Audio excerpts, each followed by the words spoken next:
You know, when you look at black, it's normally, viewed as something you need to fear, viewed as something, that is a bit negative. And what we wanted to do is actually tell the black stories that need to be told. So the positive black stories, the black stories that people aren't really talking about but are really thinking of. And I think, that's what we really wanted to bring out within this season or within the segment of the episodes. So we expect a lot of people to be viewing this.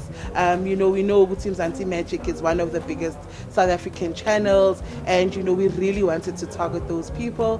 The segment that we are going live with has over 21 million viewers in that time, so we know Guti anticipated viewership is going to be high, and we believe as we start talking about this, it will grow even further.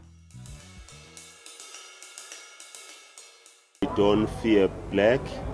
I think it's going to assist us in a great way, because when we don't fear ourselves, we'll be able to find ourselves.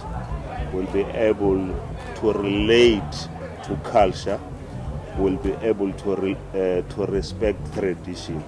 And when we don't fear culture, we'll be able to take so much out of it and start respecting ourselves.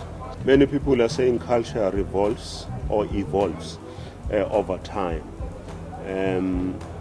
Someone was asking me whether is it a right thing that in our days we ask our first wives when we want to take a second wife. And I said, because of what is happening, we have so many women that are being abused. There's so much domestic violence. There's so much wrong that is happening. Then government saw a need. Remember, our mothers in the rural areas were left with nothing when their husband, they happened to marry some people who are more educated than those, and government had to regulate. So I'm then saying there is a time in life which will come.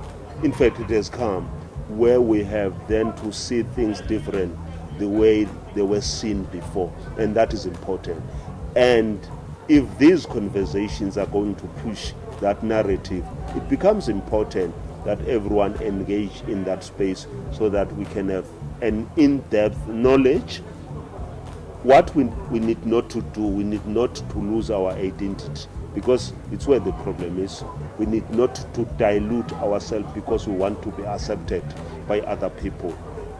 In the process of maintaining who we are, we must also be open as well as people to learn other things.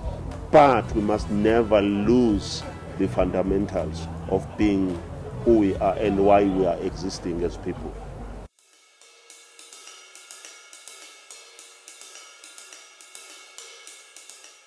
I don't think in this world you can make everyone happy, but I believe that if there's one thing, all black people should be happy that these conversations are happening. In a conversation, we don't say what you love or what you like or what you want to hear. We say what it is that we're talking about. So we must watch it with open mind and open heart, be objective, and listen to what we are talking about. Definitely in these conversations, there were things that were said that I probably don't agree with, or they could have ticked me the wrong way. But it's a conversation. We are not having a conversation so that you can hear what you want to hear. You hear what you need to hear in a conversation.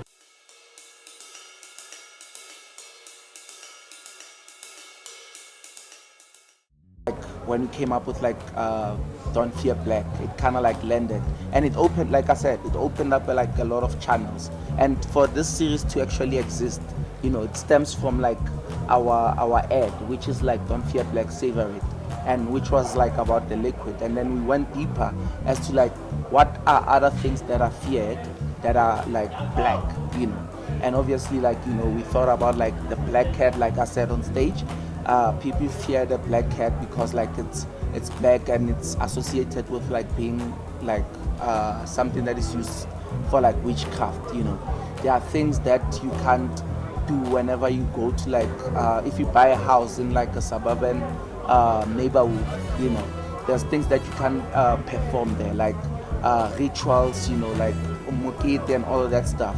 So with this, obviously, like it's a start of like a bigger thing, like we want, obviously, we will see how like people receive like this season, and then maybe like come back with like season 2.